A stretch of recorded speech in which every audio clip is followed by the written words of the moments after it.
today we're talking about hammocks, so stay with me and let's see if you learned something.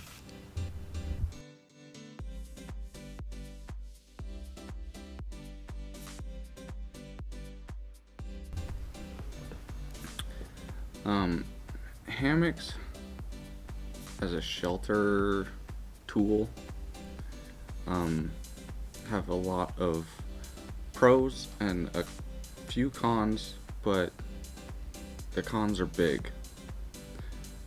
Pros are they're lightweight. They pack into a little container about this. There's one called Honest Outfitters, that brand. Those ones are very good. I have one of those and I've used it for a long time.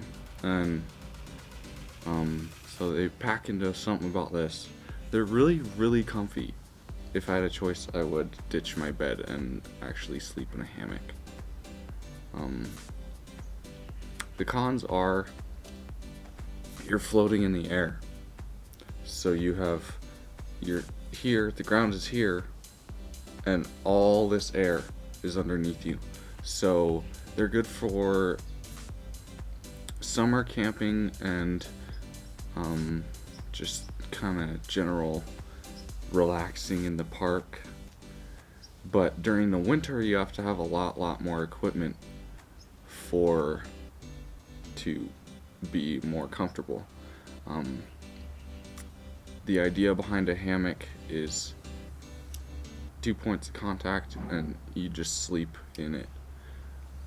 So the wind blows you, the wind goes underneath you, so you'll need a layer of insulation in between you and the elements on both sides, all the way around. So if you wanted to, you could get a yoga mat and put it inside your hammock, like cut it in an oval shape, and then it goes to the points on both ends of your hammock and it pulls out and wraps around you a little bit. That's a little bit of protection. I've done that and it works really good. Another option is wool blankets. If you put wool blankets underneath you and then sleep on that and have them over the top, that's a great option. But you have to remember that in between your body and the hammock, when you lay on it, it presses all of your insulation, your layer of insulation down. So it cuts it in half or even more than that. So you'd have to have probably a full-size king blanket folded up a couple of times in the bottom if you had a wool blanket, just so that you would block out some of the wind. Another con of a hammock is there's no top. So you can get rained on, you can do all this stuff. So carrying a ground cloth, like a 10 by 12 foot piece of plastic along with your hammock, isn't a bad idea. You can also just spread a blanket over the top of your hammock and just let it hang down the sides. They make hammocks that are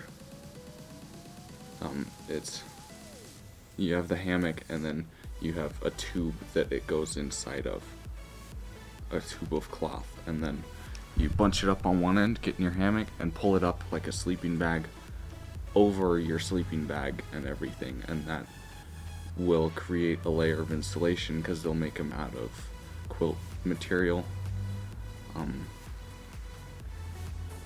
And so then you have batting, and then that's your layer of insulation for your microenvironment that you're creating with your insulation and your hammock and your sleeping bag so that you can stay warm. Another pro is they're very inexpensive. You can get a great hammock. The Honest Outfitters one I was talking about, you can get for 20-ish bucks on Amazon. And those are fantastic. Like, I haven't ripped one.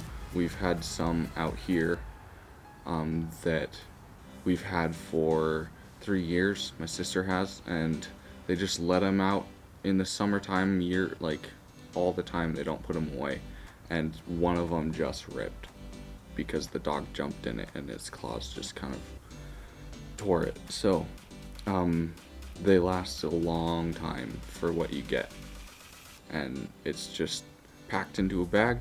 You pull it out, and the bag is attached to your hammock, so it makes a little pouch for a flashlight, your phone, just kind of your belt knife or something like that while you're camping, while you're surviving. It's a good addition to shelters. Another downside is you need trees to be able to put a hammock up. So if you're in a desert environment, it's not going to do you any good because you don't have any trees or posts to tie onto so that you can keep off the ground. So you'll have to adjust to some other sort of survival shelter so that you can not be exposed to the elements. So that was just my thought for today, and sorry I didn't post for a little bit. I started college last week, so that's been great.